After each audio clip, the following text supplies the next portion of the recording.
A group of high school students started a project to research a string of unsolved murders. There is no profile of this killer except for the ones the students created. What if this guy's still alive? Like, what if he comes after us? Once you start getting a few tips or a few leads or a few identifications, then the cold case isn't so cold anymore. This is Murder 101. Listen to Murder 101 on the iHeartRadio app, Apple Podcasts, or wherever you get your podcasts. It's Kate and Oliver Hudson, host of the new podcast, Sibling Revelry. That's right. We started this show because, you know what? No one talks about siblings and that dynamic. The siblings, they know each other better than anybody. Yes. You know. Listen to Sibling Revelry on the iHeartRadio app, Apple Podcasts, or wherever you listen to podcasts. Episode 48, Frugal is the New Green.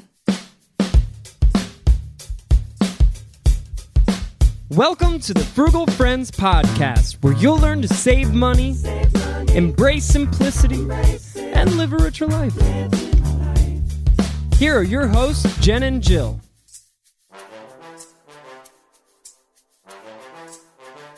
Hello, Frugal Friends. Welcome to another episode of the Frugal Friends podcast, where we are going to help you spend less, save more, and live in contentment with what you already have. My name is Jen. Wow. My name's Jill. Doesn't this sound lovely? Yes, we are going to have a lovely, lovely episode today because we're doing another listener request from our Frugal Friends Facebook group, Frugal Friends Community. And it's all about how to be environmentally friendly and frugal and how the two tie together. So I'm super, super excited about this one. You are so excited. You're even wearing green. I didn't even do that on purpose. And I'm eating green curry. So if you hear chomping in the background, that's what that is. So it's green curry? Yeah. I mean, wow. It is green because I put many green vegetables into it. Good for you, taking care of yourself. Yes. So, I mean, let's just dive into our sponsors because let's do it. Yeah, it's going to be a good one. This episode is brought to you by modernfrugality.com. The Modern Frugality blog and shop has free and low-cost printables, resources, and ebooks to help you reduce your spending, minimize your stuff, and organize your life. And if you visit shop.modernfrugality.com, you're going to get 50% off of any purchase with code FrugalFriends19. The coupon just keeps going. I love it. It doesn't end. It never does. Fantastic. Even if you're listening to this far, far, far in the future, it'll still be there. Yep. And also brought to you by the color green. Da-da-da! Anyone can get on board with the color green. It sits right between blue and yellow on the color wheel, and it's pleasing, it's earthy, yet it has the capacity to be bold, and it's a great color choice in most situations. It represents freshness, sustainability, nature, and money. It also has a lot of other connotations like green thumbs being great at gardening or a way to describe someone being new to an experience. There's just so much that green has to offer. So don't be green with envy. Instead, hit the greens with your pals, even if you're green at golf. And while you're at it, make some green. Green, the environmentally friendly and versatile color. I can barely get through it. It was a really good one, Jill. You really did that one. I really did it. Yes. Green, not a good color to wear in front of a green screen. Ah, I forgot about green screens. But otherwise, a fantastic color choice. Thank you. I mean, it fits right in with our topic today. I know. Going green with frugality. Yes. You wrote this before you even saw what I was wearing. I know. Oh, I could have talked about gangrene. Dang it. Next time. It'll be our new segment. The bill of the week, but also how many different ways can you refer to green? Stay tuned for after the episode when Jill recants more green tales. Yes. But for now, we're going to get into the green that we're talking about, which is the environment and why we believe that frugal is the new green. So let's dive in with a headline from frugalwoods.com. You remember Liz. She was on a couple episodes ago, but this was really the article a while ago that introduced me to how intertwined frugality and environmentalism really are. And it just made me fall in love with frugality even more. And it has coined a phrase that I use a lot now. The title is "You Can't Buy Your Way to Green." So I did like that one. That was the title of the article, right? Yes. And now it's a phrase that I use very frequently.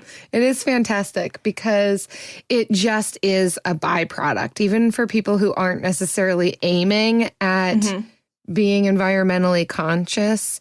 If you're frugal, it does happen. As I was reading through this article, I was like, yeah, I do that. Yeah, I do that. Oh, my word. Like, I am literally killing two birds with one stone, but not really, because that's not environmentally friendly. It's just an awful, violent phrase that we use. PETA actually has come up with a new series of terms to replace I heard animal unfriendly ones. And the one for that one is feed two birds with one scone.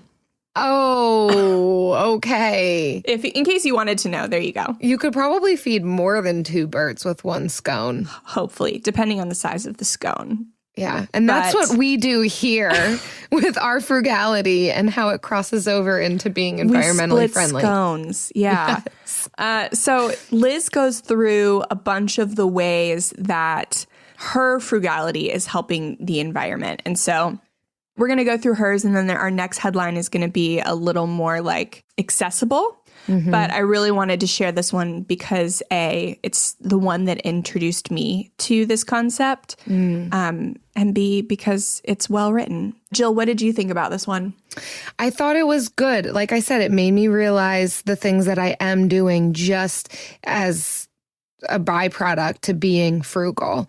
And I can attest to this, that I am more aware of my consumption, like the things I use, how I'm stewarding my possessions more because of the lifestyle that I live. I'm more aware of how much trash I make during the day because I'm frugal. Right. So then it lends itself to taking care of the earth also. So yeah, it was really cool to see all the connections that she pointed out, some that I didn't even realize would be helping in multiple ways. Yeah. So my favorite one on this list, probably the most accessible one, is banishing food waste. So that comes down to like meal planning and grocery shopping to a list. When you are planning ahead for what you're going to eat and actually executing the making of it, and then the next week you meal plan first based off of what's in your kitchen already, then you waste so much less food. Yeah. I think all these are really fantastic. I liked her buy less, need less, want less, spend less, waste less. Yeah, you can pause that and like rewind at the 10 seconds and listen again. But how each one lends to the next thing, that if you're frugal, you're probably buying less and you're figuring out how you can live off of less so that you need less. Once you're into that lifestyle, you don't want as much. You realize that you're content with the little things that you have and how you steward them. You're spending less, and because of that, you're wasting less. You are not throwing things away. You're figuring out how to reuse things. You're making sure that what you have is durable. There's just this whole cycle that lends itself to really just a good lifestyle. Yeah, and it kind of defines what her headline or what her title for this article is.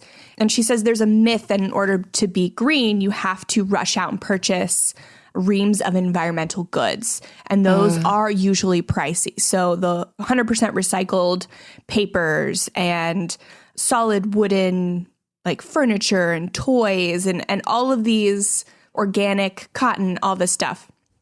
But in essence, if you are thrifting, you're essentially making less of an environmental impact than even buying organic cotton. Or if you are buying furniture on Facebook Marketplace or OfferUp, then you're having a lesser environmental impact than buying those environmentally friendly, like new things. So, well, yeah, because that too is recycling. Yeah. And it's so much cheaper than buying things that are labeled all natural or organic, or those titles, while being, yes, like they're better for the environment than going out and buying something cheap at Walmart. They still have an impact on the environment and even like child labor to an extent, you know? So it's buying used and secondhand kind of evens out your footprint. Yeah, you're not just talking about caring for the earth, you're talking about caring for the people and living things in it with fair trade, right? You're not even getting into that if you're buying from thrift stores. I also liked her point about enjoying beauty. At first glance, this didn't seem connected to me, but I realized that in being outdoors and going to parks and enjoying these free things in nature, not only are you being frugal, but you're also instilling a respect for the environment, for the things that you're enjoying, a desire to keep that place beautiful, which then lends to how the types of choices that you make in your daily living. And I can attest to this. I just was in Vegas a little bit outside of Vegas, Red Rock Canyon, and it was absolutely stunningly beautiful. It does help. Having been there, I didn't realize it until I read this article, but I am now more aware of what am I doing with my trash and wanting to get back outdoors again and really enjoying it and wanting to take care of what we do have. So that, I think, too, can be helpful as well. And it's free, right? Well, I guess not if you're paying to drive through an amazing national park, but most parks you can go to for free. Yeah, some of them are free. Another thing I liked on her list was if we can't buy used, we buy durable instead of disposable. So that's another one of those, when you buy used, you're able to buy better quality stuff kind of for the same price. And then also when you do buy used, I'm not talking about buying things that were like deemed bad for the environment, like buying a used, like really bad diesel truck that is polluting everything. But like you can use your discernment when you're buying used and buying things that are better. But even when you can't, you can spend a little bit extra money to buy durable, which doesn't always mean these certified organic, fair trade, sorts of things, but can be like locally made durable and stuff. And being frugal allows you to save money in other places so you can spend more in important places. And we actually had somebody in our Facebook group, we're going to go over, y'all had some great tips that were included in all of these articles. She had a great tip for buying durable instead of disposable. So yeah, I love that state of mind because it's not always a state of mind I've been in. Like when I was living cheaply, I did buy disposable. I bought the cheap furniture from Walmart. I'm looking at a cheap bookcase right now that I got from like Walmart, and it's about to go on my Buy Nothing group. Well, there you go. You're still recycling it. You're not throwing it out. Yeah. Trying to recycle it. Yeah. Yes. And along those lines, not buying water bottles. So getting a filtration system, which might be a little bit of an upfront investment, but then reusable water bottles that you're refilling. So just all of these things, as you look through, what are you throwing away? That can be a decision to how might I be able to do this where I'm not making as much waste? And then looking at efficiency and energy costs also, which is conveniently cheap and inexpensive and environmentally friendly to not use your dryer, to switch over to LED lights, to not use as much electricity. It is both budget friendly and eco-friendly. So fantastic for all of us who are doing that. I'll say one more thing that is my favorite on this article is that she says, we fix it, we don't toss it. Yeah. And that was something I actually experienced with a similar bookcase when maybe it's not fixing it, but we got creative. And that's another thing about frugality and wasting less, is that you don't have to get something new, that you can maybe try and alter it and get creative to make it fit what you want. And that creates less waste. But we needed an extra shelf on this bookshelf. And what we did was we just got a piece of wood.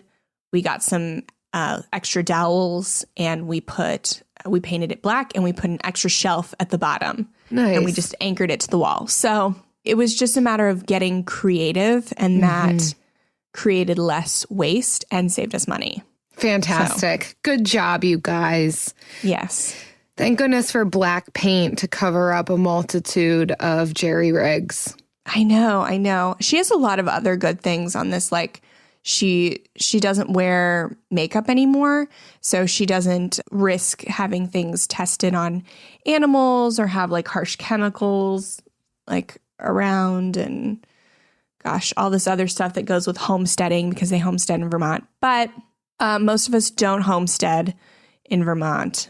So the next article has a lot of accessible tips that anybody, city or country living, can use to be more green and are subsequently also frugal.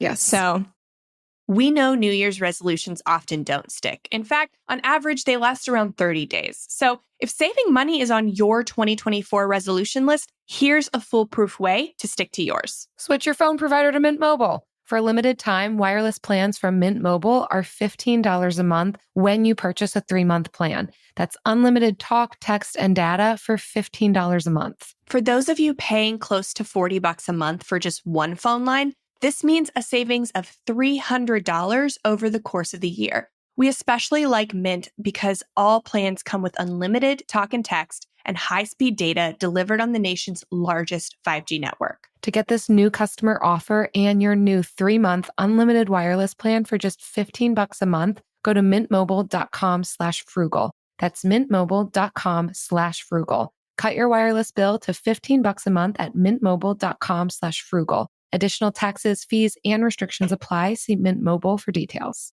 AI might be the most important new computer technology ever. It's storming every industry, and literally billions of dollars are being invested. So, buckle up. The problem is that AI needs a lot of speed and processing power. So, how do you compete without costs spiraling out of control? It's time to upgrade to the next generation of the cloud, Oracle Cloud Infrastructure, or OCI. OCI is a single platform for your infrastructure, database, application development, and AI needs. OCI has 4 to 8 times the bandwidth of other clouds, offers one consistent price instead of variable regional pricing. And of course, nobody does data better than Oracle. So now you can train your AI models at twice the speed and less than half the cost of other clouds.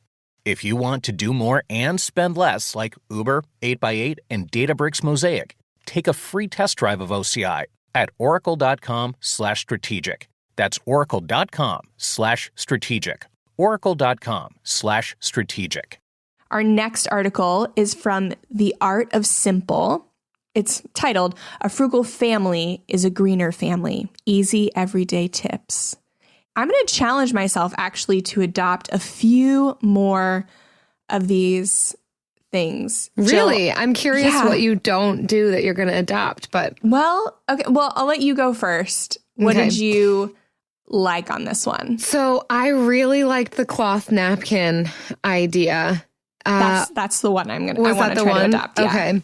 So One, because I do have a small obsession with some of the things of like the 40s and 50s. And I just think this is so classy to use cloth napkins. But I always thought that it would create a lot of then laundry, which still could possibly be the truth. But in this article, the writer talks about how they will reuse gently used cloth napkins at mealtimes. So if you used a napkin at lunch and you barely got anything on it, then you're going to use it again at dinner and maybe even the following day for breakfast. And the way that they make sure that each person continues to use their same cloth napkin and you're not like swapping snot all around would be to put a ring around the cloth napkin. So different colored rings or a ring with a different design on it or something. And then that's how they know, oh, this was my cloth napkin that I'm going to keep using. So yeah, I don't know how much it would probably save a lot, actually. We go through a ton. I think napkins are a big waste, but I use them. I use them at meal times, but if I could switch over, yeah, that would help. Yeah. So paper towels are a big one for me. So that's why I want to switch to cloth napkins. And then the other thing are those disinfectant wipes. Okay. So cloth rags is the second one on this list. And it says instead of paper towels, use cloth rags. But I'm trying to use more small terry cloth towels to do my cleaning instead of just resorting to the disinfectant wipes because they're very easy for me to just go to. I really would like to find some cloth napkins and cloth rags at the thrift store coming up here. Giving up paper towels would be a really big deal for me. I don't know. The times when I'm using them, it feels like there's no other option to use. I know that that's not true, but I do find that I'll go for a paper towel if I want to dry my hands, but I'm not ready to fully wash them. So that means, like if I'm working with raw meat or eggs or something, and I want to get the liquid off my hands, but I'm not ready to fully wash them because I'm going right back to that same type of thing. But I don't want to rub my hands on a towel because then you've got bacteria on the towel. Yeah. So that I would probably have to have a solution of like a rag that I only use that I know is dirty and I shouldn't dry my hands or dry dishes on them. Yeah, or maybe just smaller rags that you can just easily throw into the wash and not feel like they take up too much room. So maybe a cloth napkin instead of a rag. Right. Yeah, something smaller. Yeah, because they don't take up much room in the washing machine. So it's... Yeah, I may try this because I don't know that I'm going to have room for paper towels in my trailer. Yes. And the cloth napkins and rags can be very versatile. Yeah. So we'll see. Yeah. We'll see. We'll check in with each other if we can give these things up. Our paper products. What else is on this list for you, Jill? So they also mentioned not pre-rinsing dishes prior to putting them into the dishwasher. I saw that one. Yeah. How do you feel about it? Well, I think it depends on what degree we're talking pre-rinsing. I think for some people, pre-rinsing ends up being basically washing it. And then I'm like, why waste a dishwasher run when you've already washed it? Just dry it off and put it away. You're going to waste more water and electricity. Yeah. But if you're literally just talking like just running it under the water really quick, then maybe I would say skip it if you are fully wiping the plate off into the trash. You're not, don't put like big chunks of meatball into your dishwasher. I just don't think that's going to be a good idea. But yeah, you may not need to pre-rinse. Right. You definitely don't need to pre-wash. That's overboard. Right. I would be more aware of what you're rinsing, but I would still pre-rinse, especially if you have a garbage disposal, and you're putting stuff down that. But I think I might be a little more conscious of wiping things into the trash, like crumbs, to avoid that. So I don't know. You could, the argument could also be made that you don't have to use the dishwasher. You could just wash everything by hand, but I don't have time for that.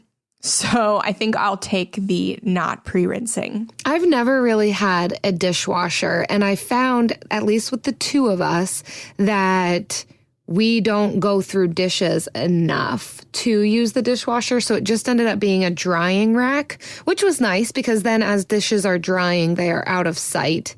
If we ever did have a dishwasher, that's what we did with it. But yeah, I think it's fantastic to just hand wash.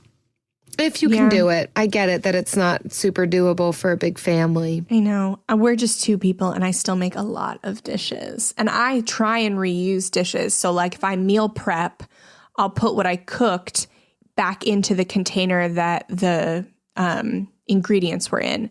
Mm-hmm. So I try hard, but I just hate dishes too. So that is something. This isn't one of those things that you're adopting then? Yeah. No.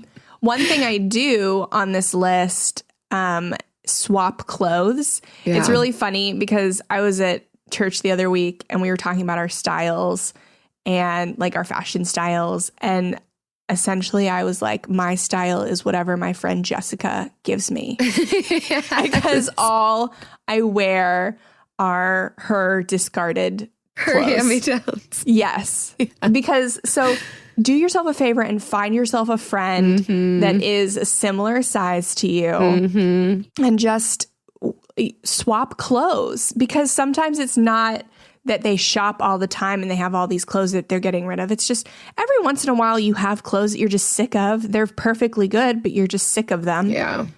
And swap clothes. I do have that. Shout out Chelsea Sourman. Thank you for my wardrobe. Jessica Blandenberg, thank you. You are my style. So find yourself a person. Yeah. Yes. That's the frugal thing to do. Yeah. I also liked the turning off water. I think this is something that we really need to be aware of. I don't go so far as to turn off the water while I'm showering. Unless I'm in a developing nation, it's not what I do. But do you do it in your RV? Only sometimes, but the hot water stays hot, so I haven't needed to conserve hot water, which is good. I do take shorter showers when we're living in an RV versus not, but turning off water while you're brushing your teeth, I didn't even realize that people would keep the water running, so it's worth mentioning. My goodness, yes, that's a good thing to do. Mm-hmm. Also, not leaving the water running while you're doing dishes. I also didn't realize this until I saw other people do dishes, but I will generally fill up the sink with water and plug the sink, wash the dishes, and then quick rinse them off. But a lot of people will just leave the faucet running while they wash all of their dishes. I know, that does not save water. No, that's not a good use of water. No. So wherever you can, shut off the water if you're not using it. If your hands are not under it, if you are not currently rinsing off your toothbrush, turn off the water. Yeah, same with lights. Like, it's not one of those things where you're going to see the benefits immediately on your bill, but know that in the background, you are being more environmentally friendly and you will see a bit of savings. I think we get too caught up sometimes in, I want a frugality that saves me significant money. Like, I don't want a frugality that nickel and dimes me. But some of these nickel and diming strategies aren't just for frugality. Like, they serve a bigger purpose. Right. And they train you for other things. It's part of a whole mentality that in turning off lights and turning off water, you're also going to be frugal in other ways because that's part of your daily practices. And along this line, you can make better frugal and environmental decisions like getting LED light bulbs instead of the other kind because they also save on energy, making good, efficient energy choices when you're buying new appliances. All these things, again, serve two purposes of being kind to the planet and also your wallet. Mm-hmm. Yeah. And she mentions a few other things at the end of the article that sometimes you don't always think of, but like composting, like using your food scraps to compost and then making like a little garden. Eating more meatless meals.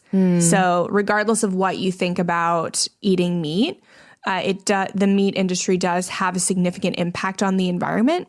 So maybe you can only do so much, but you can have a ripple effect to industries that have a bigger impact. Yeah. So, and it's good for your budget. So even if you don't even want to know about all that other stuff, you can know that you're saving money by eating some cauliflower tacos.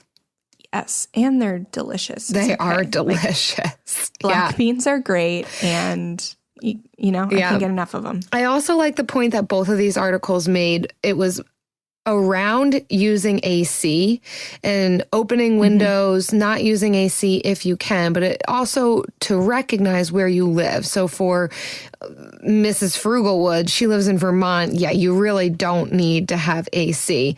Yeah. Jen Smith down there in Clearwater, Florida, definitely it's necessary. But the point being, don't just turn something on or use something just because that's what you do. Think through, do I actually need this? It's 75 degrees outside. Could I open windows and just get a good draft through here? Do I actually have to turn on the AC and, suck up all my money? Yeah. Or leave the house at the hottest part of the day. We have not yet insulated our house. It needs like extra insulation. We just haven't gotten around to it. Okay. And so from 3 to 4 p.m. in the summer, it will get like 81 degrees not in the summer. In the summer, we have our AC on. But when we don't have our AC on, it can get like in the 80s. So at that point, it's like, well, I'm scheduling my things. If I'm working from home that day, I'm scheduling my things to be at that time so I don't have to be in the house. Nice. So, and I'll be in the house in the cooler part of the day. So, I mean, we had that in February. We had an unreasonably warm February where it got, a few days it got to 80 degrees in the house, even with all the windows open. Wow. That sounds like a fantastic problem. I know. But in February, my pride and my frugality said, I am not turning on the AC. No, not till April. I am waiting. Yeah. So, and we didn't. It cooled back down. You guys are really good at holding off on turning on the AC. Well, there's some contention in our house about the air conditioning. And we can talk about that after the episode. But Travis and I have not had many fights in our relationship. But we have had the knockdown dragouts about AC and heat. AC. And it's all Travis doesn't want to turn on any of them. I was going to say, I can imagine who stands on what side of that. Yeah. I err on the side of comfort. Yeah. And he errs on the side of extreme frugality. Wow. Borderline cheapness. We all know this. I love him. So. Speaking of fun and leisure and enjoyment and comfortability. Is it that time? Oh, it's that time. It's time for the Bill of the Week.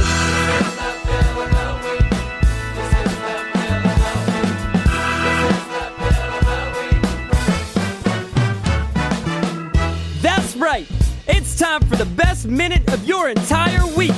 Maybe a baby was born and his name is William. Maybe you paid off your mortgage. Maybe your car died and you're happy to not have to pay that bill anymore. Duck bills, Buffalo Bills, Bill Clinton. This is the Bill of the Week. Hi, this is Kate from Chicago, and my Bill of the Week is my amazing husband, Bill, who has been doing nighttime law school for 4 years. He's on his last semester, and he's been working full-time the entire time. He's been killing it. I couldn't be prouder. And when we do get the student loan bills, they'll be just for tuition and not crazy amounts of living costs for the last 4 years too. So my amazing husband, he's the bill of the week. Love you, ladies. Bye. Oh my gosh, Kate. Yes, your husband, Chicago. Bill. He's the bill of the week. I'm so glad that you're married to a Bill. It's the best day every day when you're married to a Bill. I just made that up. Could you tell? You did. Oh, that was the sweetest. I loved that. Oh my gosh. Is Bill going to listen to this episode now? Because I want him to. Bill. I hope so. But you know what? He doesn't have time for that. He is full-time working, full-time schooling, full-time being Bill. I don't know if everybody has the time for a frugal break, for a frugal friend break. That's true. Oh my gosh, Kate and Bill forever. Bill and Kate from Chicago. Oh, yes. Goodness. Yes. If you want to give your favorite Bill a shout out on our Bill of the Week, please visit frugalfriendspodcast.com/Bill and leave us a voicemail or speak pipe right on your desktop. We want to hear all of the Bills, especially mushy, cute ones like that one. Yeah. I don't know if anyone can top the adorability, but also the frugality and the smart decisions with budgeting and making. I don't know if it can be topped, but keep trying. Yeah. Keep trying. What else is frugal? If it's his birthday and he hasn't listened to this, she could just play this for him and there's a birthday gift. She doesn't even have to get him anything. Birthday present shout out on the Frugal Friends. Yeah. Good point. Sorry we ruined that for you, Kate, but somebody else could do it and we won't ruin it for you. So giving you ideas. From the studio who brought you the #1 podcast, The Piketon Massacre. This is Murder 101. A group of high school students started a project to research a string of unsolved murders. Those murders happened in the mid-1980s. He's out there doing stuff. He just didn't stop. Everything that the students predicted through their profile turned out to be accurate. Redhead killer profile. Male, Caucasian, 5'9" to 6'2", 180 to 270 pounds. Unstable home, absent father and a domineering mother. Right-handed, IQ above 100, most likely heterosexual. There is no profile of this killer except for the ones the students created. Just because some of these women no longer have people to speak for them does not mean that they deserve to not be spoken for. What if this guy's still alive? Like, what if he comes after us? I said, are you going to kill me? And he said, yes. Listen to Murder 101 on the iHeartRadio app, Apple Podcasts, or wherever you get your podcasts. Discover the heartwarming and hilarious world of sibling connections on Sibling Revelry with Kate Hudson and Oliver Hudson. You might be asking yourself, what is Sibling Revelry? Yeah, well, we just made it up. They'll have some laughs and maybe inspire some people along the way with universal tales of what it's like to grow up with brothers and sisters. We're full-blood siblings, the only full-blood sibling. In our family. Well, not in the world. I mean... No, in the whole world. That's just it. Like, no one... Dive into family tales and explore the human mind with guests like Joel and Benji Madden. And it's fun because we've decided to open it up, to really like all kinds of different siblings. And it's going to be an awesome season. It's more than a podcast. It's a celebration of the ties that bind us. Listen to Sibling Revelry with Kate Hudson and Oliver Hudson on the iHeartRadio app, Apple Podcasts, or wherever you get your podcasts. Yeah, I love that. And I also love the lightning round. Oh, yes, Jen, you're fully on board. You're so bought in. I love it. I am. I'm in there now. Ching, ching, ching, ching, ching, ching. That's the lightning round sound that I'm making. I love that. So we went into the Frugal Friends community, which if you're not part of our Facebook group, you can find it frugalfriendspodcast.com/group. We asked, how do you in your life intertwine frugality with environmentalism? And when I posted that, I was like, nobody's going to get this because I worded that really strangely. But I kind of thought that too. I mean, not that it was worded strangely. I'm just like, who's gonna be so pumped about this to respond? But they were. Everybody did. Everybody responded, and they had such great tips. Yeah. that extended beyond these articles that we wanted to share with you today. So that's what we do in the Facebook group. We give frugal ideas and we help people when they have questions. And it's a fantastic place to be. And there's also a lot of gifts without the T. They're frugal. They're the frugal gift. But okay, they are fantastic. They are so good. So Leah in our group, she says she grows a lot of her food. And I know she lives in Canada and they have seasons up there, I heard. So you can have like more seasonal produce. So that's great. As opposed to you who just experiences 80-degree weather all the time. It kills plants, y'all. Yeah. I mean, sometimes it gets so hot the plants die. That's a thing. Oh, that is sad. I'm sorry for you. So Brittany in our group says that she buys used, she fixes things or reuses things. And that doesn't just save money, it also keeps stuff out of the landfill. So those are a lot. Buying used, fixing, reusing, fantastic. Yeah. Erin now buys her clothes from Facebook Swap, ThredUp, which is an online thrift store, which I also use. Erin, that's where basically I get all of my clothes now. And that place and Jess. And Jess, yes. Yeah. If I buy clothes, it's from ThredUp, but otherwise it's from Jessica. And local consignment stores. And she also uses a tiny local health food store that has a huge inventory of bulk foods, herbs, teas, oils, etc. And so you can get better quality when you're saving money through like buying bulk zero waste options. So this doesn't necessarily, she's buying, the 50 rolls of TP like we talked about in our Warehouse Club episode, but they have like bulk food stores where you can get things, you can bring your own containers and essentially go zero waste with a lot of your household and kitchen items. And I love those places. Nice. Yeah, that's a great tip. Also, Brooke from our Frugal Friends community is getting married this summer. Congratulations, Brooke. Woo! And she's not personalizing any of their signs or wedding decorations so that they can resell them afterwards instead of trashing them, which is fantastic. Most people don't future think like that. I know, right? Now I've got all of these centerpieces that what do I do with them? But they have our initials on them. So great to think ahead of time of what you might be able to do with things, either reusing for your own decoration or being able to resell them. It's fantastic.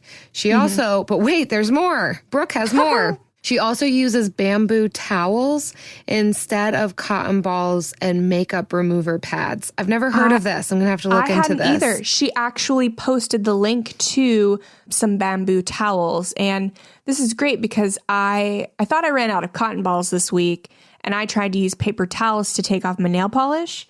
Yeah, that's a mistake. It doesn't work. Yeah. No, but maybe these bamboo towels might, except Travis said we did have cotton balls in the shed. So I'll wait on them. Old socks for removing. You did say that. I did say that. Yeah. Like if you don't have a match for your sock, just use it for, and then slide it over the nail polish remover. And that's how you store it and it'll dry. Yeah. Oh my word. I've had it for years now because you could just keep using it. Oh, it's like all kinds of colors and nasty, but it works. I love it. Yeah. Yeah. Allison, she cloth diapers, and they are on their second child with the stash, and they spent less than $500 on the whole stash, which sounds expensive until you realize like one child will use over $500 in diapers on their first year alone. And most kids are in diapers for about 2 years. I mean, 3 if you have a boy, because I hear they're very hard to potty train. Yeah, I would guess far more than $500 a year on a child in the first year. I mean, diapers are not cheap. Yeah, so making the investment for some cloth diapers, and you can just reuse them for all your kids. And I have seen people selling used cloth diapers. So if you're not afraid of that, I bet you can get them for even less than $500 for a stash. Yeah. And last but certainly not least, Kasha. It might be Katya, so I apologize. Either way, I hope I hope one of those is correct. They buy good, she says, buying good quality means it won't break and be thrown away in a landfill next year, only to be replaced with another cheap version. So again, this is the durable idea. Yes. Buying durable that can be used over and over again, not just cheap. But recognize that sometimes an inexpensive option doesn't mean that it's cheap. Sometimes you can get inexpensive and it will be durable. So don't always splurge just because you think that means that it'll be durable. But right. Yes. Make sure that if you buy something that you're going to use over and over again, get good quality so that you're not just having to constantly replace it. Yeah. And I think one thing that, we say this in Frugality, but it's also true in being kind to the environment, is you have to do your research and there's a lot of facts and a lot of things flying around on Facebook and a lot of celebrities and influencers saying a lot of different things about like what's good and what's bad. And you have to do your research to verify anything you hear, even what we're saying. And to make sure that it's correct, and then also then determine if it will work for your lifestyle. Because if it's not sustainable, like you go and you buy all of these cloth diapers and then you hate them. Oh my gosh. Like you can't do the laundry. Then you've wasted your money. Yeah. And you haven't, especially if you've bought them new, then you haven't helped anybody. Yeah. So doing your research, wading into things, trying things out, maybe with a swap or borrowing from somebody is even more kind to the environment. Like know when you can sustain being kind to the environment and know when you just have to say, I'm sorry. Yeah, that's a really good point. Don't go all in and spend a bunch of money on something that's going to be a process and maybe more of a process than your life can handle. So fantastic. Yeah. You got anything else to say about environmentalism, Jill? That's it. These two, they do go hand in hand. So even if you're not trying to be, if you're frugal, you're probably making some good decisions. So give yourself a pat on the back. I know. Yes. And I swear, I look around me, like in any room of my house, and I see places where our frugal decisions have helped the earth. So I would just encourage you, look around and do the same thing. And if you find areas in your life where you maybe could be a little better, then start with those opportunities and then just work up. We're just talking about being good stewards of everything, of our budgets, our money, our time, our resources, the earth we live on, houses we live in. It's all connected. So yes, step by step. It's baby steps. Baby steps. All right. Well, it's time for the outro. We're going to talk about our book club again. We are currently in March and we are reading Soulful Simplicity by Courtney Carver. And she talks a lot about, she created Project 333, which is essentially like a starter capsule wardrobe, which is great because less consumption of fashion. Fast fashion is like polluting the planet at alarming rates. And also all the factories making those clothes are not great for the environment. So literally you can find an environmental component to any part of Frugality. But I definitely recommend reading Soulful Simplicity for all the other things Courtney talks about. That's great. So that's what we're reading this March. And we're still doing the thing where we give away free books to people who want to give us just really amazing reviews. Thanks for all of you who have. It's so great because it's bringing in more people to our little community. So if you want a free copy or a chance to win a free copy, leave us a review on iTunes or Stitcher, wherever you listen. Screenshot the review, send it to frugalfriendspodcast@gmail.com. And we will select the winners at the end of the month. 1 in every 5 reviews gets a book. Yes. And we had a lot of reviews last month. It was really great. I was scrolling through them And I was looking actually for a 1-star review because I know we have them. And the first one that I found, it just said, boo. Why am I listening to ads to waste my money in a Frugality podcast? And I was like, you clearly didn't listen to our ads. Because if you had, you would have been laughing. I know. So we greatly appreciate everyone who's counteracting 1-star reviews like that. Just like Kathleen123, who left us this review.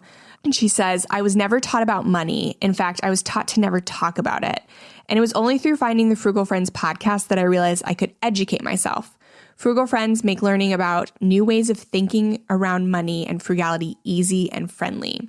The hosts seem like empathetic people who've been there, done that, and are giving you the best advice from those experiences. I feel hopeful about the future now. I'm making changes and have told friends who are now listening, which means, hey, I have Frugal Friends too. Yes. I love that. Yeah. Frugal Friends in real life. They're the best. They are the best. And I love the empathy piece. She must be picking up on my social work background. You are the empathetic half of this hosting team. I don't know what I am. Oh, that's not true. You're the intelligent half.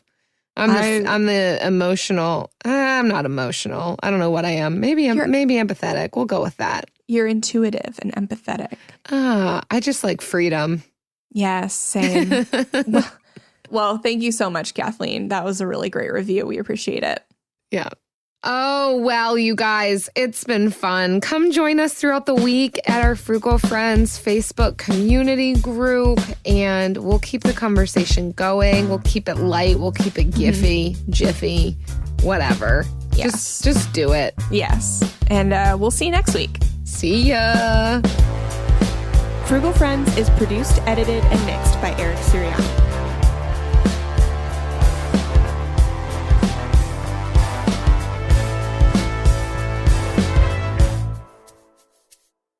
Have I mentioned to you the times how like Travis feels about the AC and the heat?